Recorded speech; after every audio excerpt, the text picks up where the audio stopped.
One.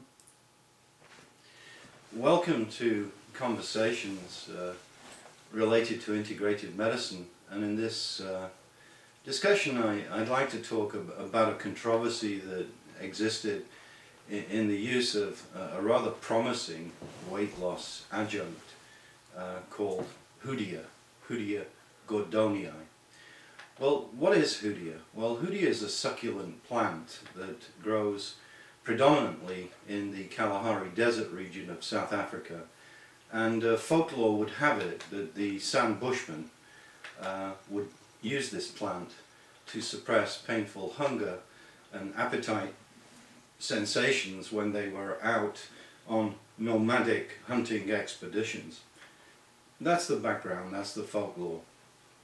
The central research agencies in South Africa, government-related agencies, started to investigate this plant, and in fact on an observational level found that it did suppress appetite, and certainly did animal work to suggest that in free-feeding rodents, and filed a patent implying that within this plant were particular molecules which have been characterized and alleged to be steroidal glycosides may be present, and these particular molecules may act on the hypothalamus of the central nervous system, and of course the hypothalamus is an area of the brain that's particularly involved in appetite regulation and other general body function.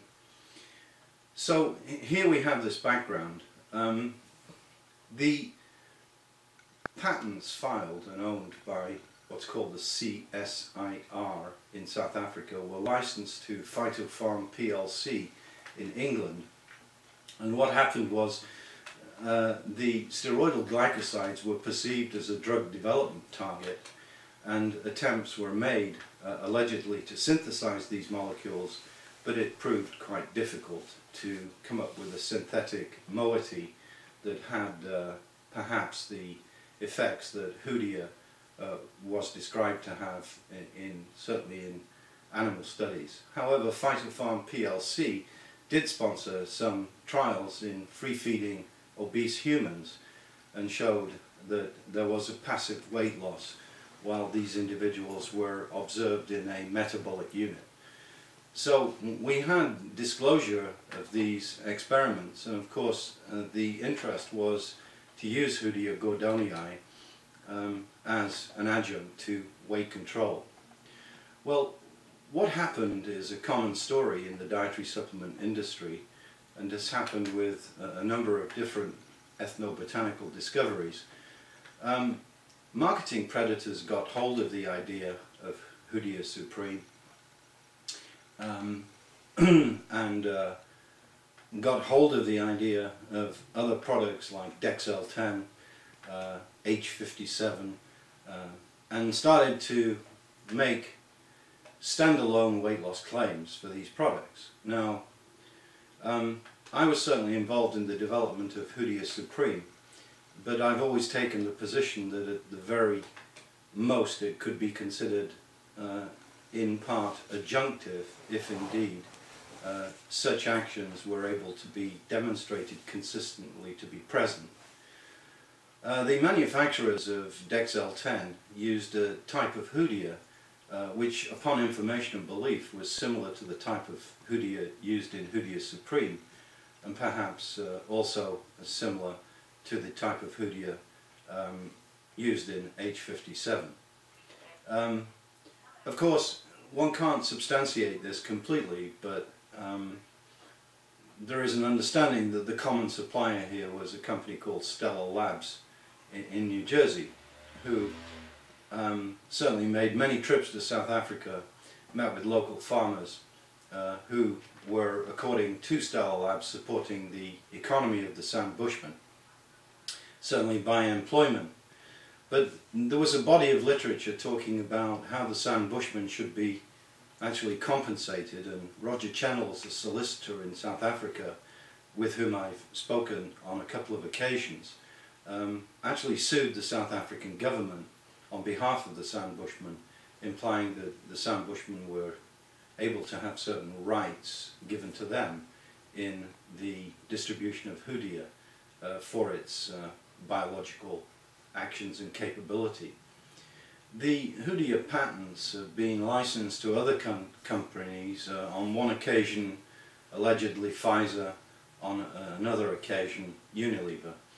But there's been a huge controversy now about whether or not hoodia in its raw form is able to be effective in appetite suppression, whether or not in fact hoodia extracts are able to be effective, and of course commercial interests that want to protect patents have been particularly vocal in their allegations about misuse of hoodia in dietary supplements.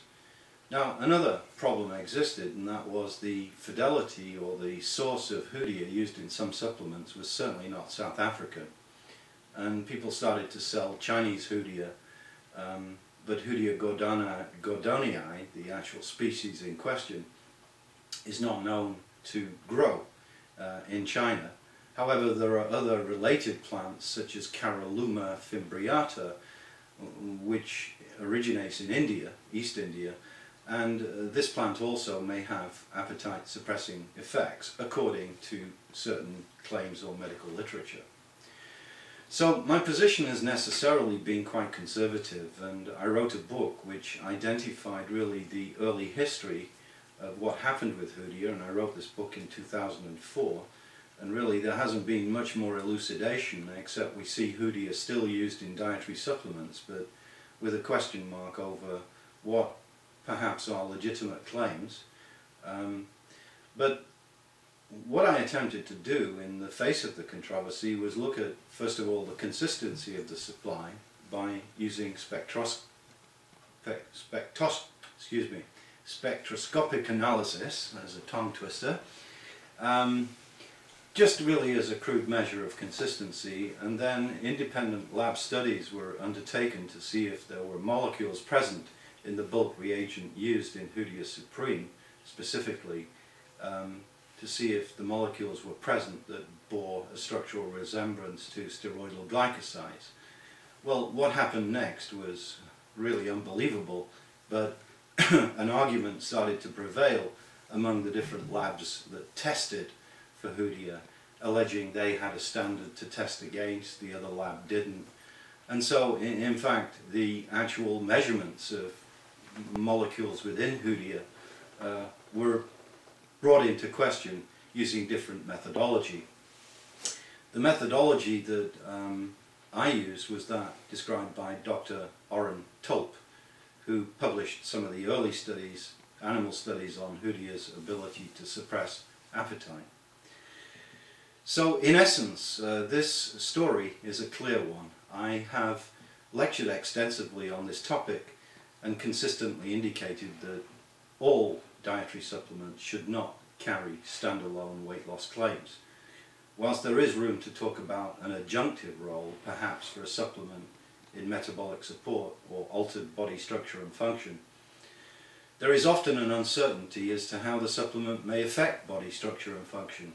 And in fact, in my book I even hypothesize that there are other mechanisms whereby hoodia may work. So overall, one needs to be very conservative in one's appraisal of hoodia. It's an enormously complex subject. It certainly is a subject that I've tried to elucidate within the capabilities that I have, and still much uncertainty remains with this product, which is apparently intended to go to market as a food additive because of its putative effects on appetite suppression. Now, if indeed hoodia proves to be what it really should be, then this is perhaps the most important, or one of the most important, ethnobotanical discoveries of the last century. Thank you for listening.